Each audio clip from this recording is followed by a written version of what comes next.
Gender is extremely important to improve development results. In fact, it's very simple. Gender equality or women's empowerment is all about development effectiveness. For the bank, gender equality is not a goal by itself. It is an instrument to achieve or to improve poverty reduction, more effective and more equitable poverty reduction. Take a simple example. As we speak, every minute, a woman is dying in one of the client countries, the majority in client countries, during childbirth.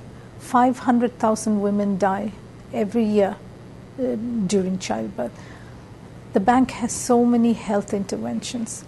And the reasons for this childbirth are many. It could be a lack of economic resources to go to facilities. It could be the fact that health facilities are extremely far away.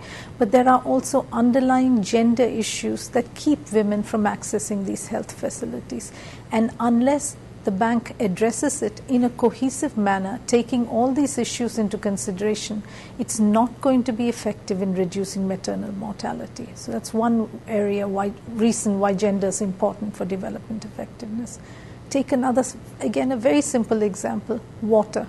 UNIFEM estimates that women walk up to 10 to 15 kilometers every day, averaging 8 hours per day, carrying 15 to 20 liters of water on their head. Can you imagine the impact that has on their health, on their time use? I mean, they don't have any time for any productive activities.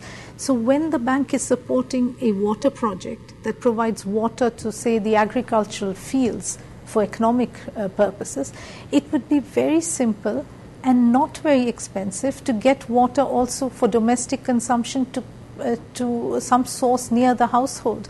It would give them clean water. It would help them to have better sanitation. It would have an impact on the fact, again, there is an estimate that almost 1.5 million children die from lack of sanitation and lack of clean water. So providing water for domestic consumption will have significant effects on the health, on the lives of the poor. And that's why, again, it's important to ensure that when you provide this, to consider gender issues and provide women with much better access to water.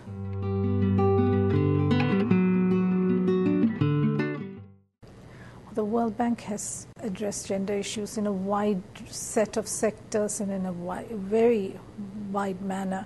The most immediate one that comes to mind is getting girls into school, getting the gender parity at the primary and secondary education and ensuring that both girls and boys are in school. And the bank has done this through providing incentives to poor households to send the children to work. It has now started to supporting even boys because the parity is becoming unfavorable for boys, and therefore trying to support boys from poor households and giving them scholarship in Bangladesh. That's one big example.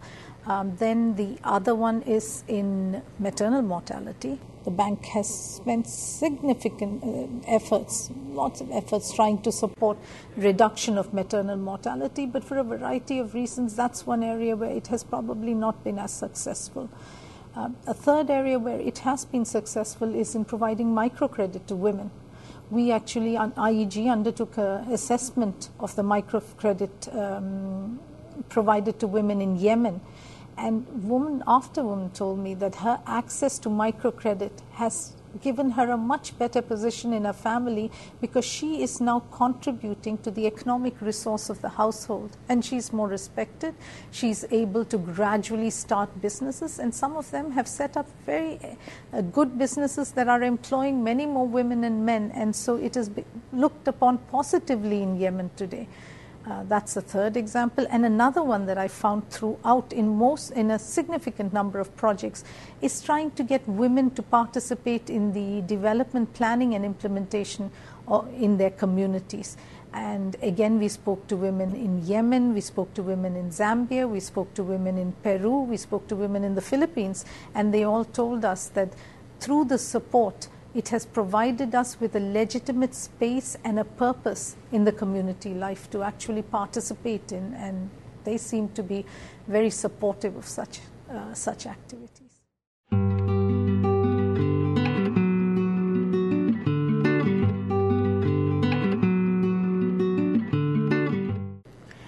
the first study of bank support for gender and development was in 1999-2000.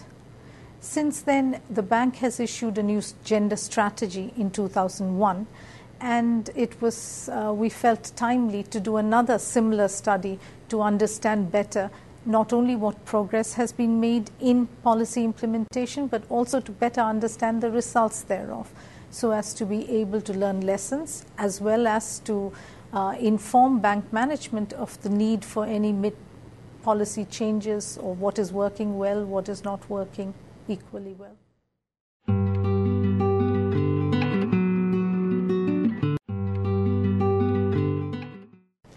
There are several recommendations, but if we have to prioritize, and I would think that the three most important recommendations for the bank in particular, because that's what we have evaluated, would be the need to establish a results framework. That's the first one, establish a results framework.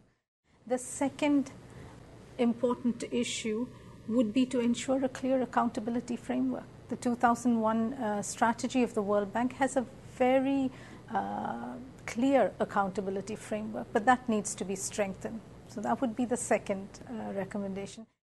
And the final recommendation would be to establish a monitoring framework embedded in the results framework that the institution has developed, ensuring timely feedback to managers on progress in implementation as well as the results thereof.